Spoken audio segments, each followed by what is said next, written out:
Though they try to keep up appearances, North Korea is known as a politically backward country with no personal freedoms or rights. The international community treats North Korea like a pariah, and it only has diplomatic relations with a handful of countries around the world. Because of its totalitarian government, there are numerous restrictive laws. Today, we're looking at things you can't do in North Korea. In North Korea, 3 generations of totalitarian leaders have ruled since the advent of the Kim dynasty. These rulers are referred to as "dear leader" and promote the idea that they were divinely chosen for their position. Thus, it is extremely taboo to disrespect any of these leaders, and the punishments are harsh. They even go beyond capital punishment. One of the country's most brutal laws is the 3 generations of punishment rule. If one person is convicted of a serious crime and sent to a prison camp, their immediate family can also be sent with them. Then, their next 2 generations born in the camps can also remain there. The edict was introduced in 1972 by Kim Il-sung and said up to 3 generations had to be punished to wipe out the seed of class enemies. Kim Il-sung, who founded the country and died in 1994, is often called Eternal President or Great General. Kim Jong-il is Chairman or Dear Leader. Kim Jong-un, who took power after his father passed away in late 2011, may be called Supreme Leader or Dear Respected. One journalist who failed to add a title was quickly scolded. Please remember the leader. Always remember the leader. All North Koreans wear a pin over their left breast featuring the face of Kim Il-sung or Kim Jong-il, or both. The pins can't be bought by foreigners. The most common one is a shining red flag with the 2 men's portraits. But don't call them pins. That word undermines their significance. As one minder said after consulting translation software on his phone, they are badges. Although the North Korean constitution officially allows freedom of religion, the practice is very different. The state has a hostile approach to religions, particularly those it sees as Western faiths, such as Christianity. The nation's official ideology is Juche, a fusion of Marxism and Korean nationalism created by Kim Il-sung, and the regime views any practices outside this doctrine with deep suspicion. Those discovered practicing Christianity face arrest and being sent to a labor camp. As such, Christians are forced to worship in secret, and some don't initiate their children into the religion due to the risks. Historically, Korea had a large Christian population. Missionaries were active throughout the Korean peninsula when it was a Japanese colony prior to the Second World War, and around 1/5 of its population was believed to be Christian. As many as 500,000 of North Korea's current 2.5 million population are estimated to still be Christian today. America and North Korea have a prickly relationship. They allowed very limited travel for a period of decades.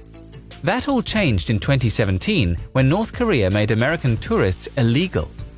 This followed the imprisonment and murder of American college student Otto Warmbier in 2016. Warmbier was scheduled to undertake a study abroad program in Hong Kong in early 2016 and decided to visit North Korea en route over the New Year period. He booked a tour of North Korea with Young Pioneer Tours, a China-based budget tour operator whose slogan is "Destinations your mother would rather you stayed away from." Warmbier's father, Fred, said that Young Pioneer advertised the trip as safe for US citizens and that Otto was curious about their culture. He wanted to meet the people of North Korea. But things went awry, and Warmbier was arrested before he left the country. He was struck in the head and returned to the United States in a body bag. Few North Koreans have enough money to take a leisure trip, but even if they could, they are limited to North Korea. The government realizes that as soon as their citizens leave the country, they are liable to run away. Though North Korea has limited relations with China, North Korean citizens are not even allowed to visit their next-door neighbor.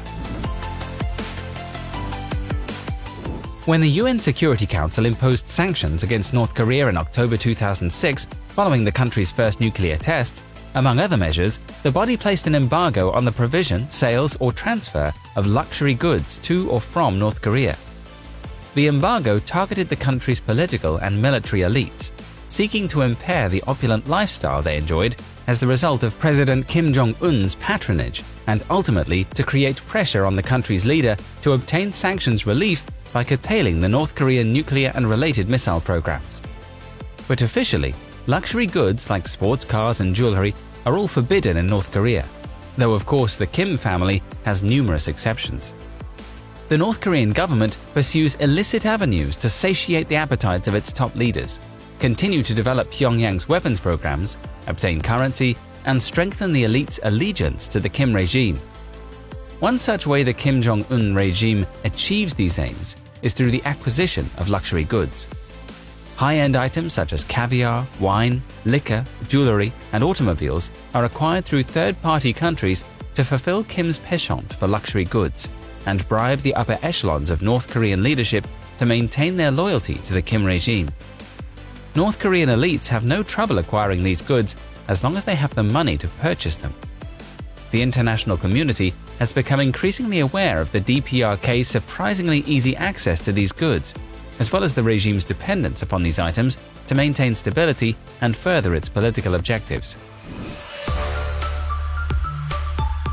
Men and women in the hermit state have reportedly been given an illustrated guide of approved hairstyles, which have been deemed acceptable by tyrant leader Kim Jong-un. Surprisingly, however, none of the 15 styles appear to match Jong-un's infamous hairstyle. The leader's iconic haircut, nicknamed the Ambitious, appears to be off-limits to the general public. Finnish journalist Mika Mäkeläinen took a snap of two posters which he claims depict the allowed haircuts during a visit to Pyongyang to cover the Day of the Sun, which is an annual public holiday in North Korea to mark the birth of Kim Il-sung 105 years ago.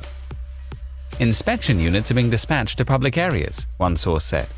With the approach of the 70th anniversary on September 9 of the founding of the North Korean regime, the Central Committee has given special instructions to root out non-socialist phenomena, such as fashion choices and hairstyles that do not fit the socialist lifestyle, the source added. Owning real estate is strictly forbidden in North Korea. In fact, private enterprise of any kind is officially banned in the Hermit Kingdom. Those caught face arbitrary punishment, even though the black market remains one of the only ways for people to get the food, medicine, and other necessities the government often fails to provide. In reality, officials will often turn a blind eye in return for bribes. In recent years, Kim Jong-un has reportedly allowed an increasing amount of unofficial private enterprise in areas such as mining, but any operations are still the property of the state. This unofficial economic liberalization has helped North Korea's GDP grow, although it remains only around 2% of that of South Korea's. Apple products and other Western tech companies are officially banned in North Korea. But like virtually every other law in the country, exceptions are made for the elite. In one of the many staged photographs of Kim Jong-un, the leader of North Korea appears seated at a desk beside what looks like an iMac computer. A fondness for Apple products among North Korean elites wouldn't come as a complete surprise. In 2015, researchers from Germany took a look at Red Star, the country's homegrown operating system, only to find that the design closely resembled the Mac's OS X. Television in North Korea is subject to the Korean Central Broadcasting Committee and controlled by the Propaganda and Agitation Department of the Workers' Party of Korea. A study in 2017 found that 98% of households have a television set. However, there are only 4 stations, and of course, they're all run by the government. North Korean won are essentially worthless, but officially you can't use any other currency. In reality, though, the ruling elite rely on foreign currency. US dollars, euros, Japanese yen, and Chinese yuan have long lubricated the isolated country's struggling economy, which has endured further blows from international sanctions imposed in 2017 and earlier this year to punish the regime for nuclear tests and missile launches under its illicit arms program. The foreign notes offer currency stability and a means for the regime to enhance its coffers in a country whose native bills, North Korean won, are relatively worthless and only used by ordinary citizens for everyday transactions inside the country.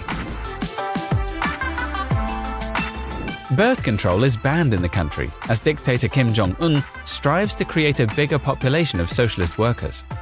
But businessmen and officials on trips to neighboring China are bringing back condoms to give as presents. Smugglers are also cashing in by selling them to prostitutes to prevent pregnancy and the spread of sexual diseases. Condoms are banned from manufacture or sale in North Korea and are blocked from entry at customs posts, a Chinese North Korean merchant who travels between the countries told Radio Free Asia. He said, "Condoms are very popular with both men and women in North Korea. North Korean officials bring them back home when returning from business trips in China." North Koreans are already forced to wear regime-approved hairstyles chosen from a state-sanctioned list of drab cuts. Now they have been banned from having piercings as part of a crackdown on Western culture in the secretive regime ahead of its annual workers' conference. The rule, which also forbids wearing Western clothing such as jeans, has reportedly focused on the North Hamgyong and Yangon provinces. The areas border with China, where citizens have easier access to information and cultural trends from the outside world.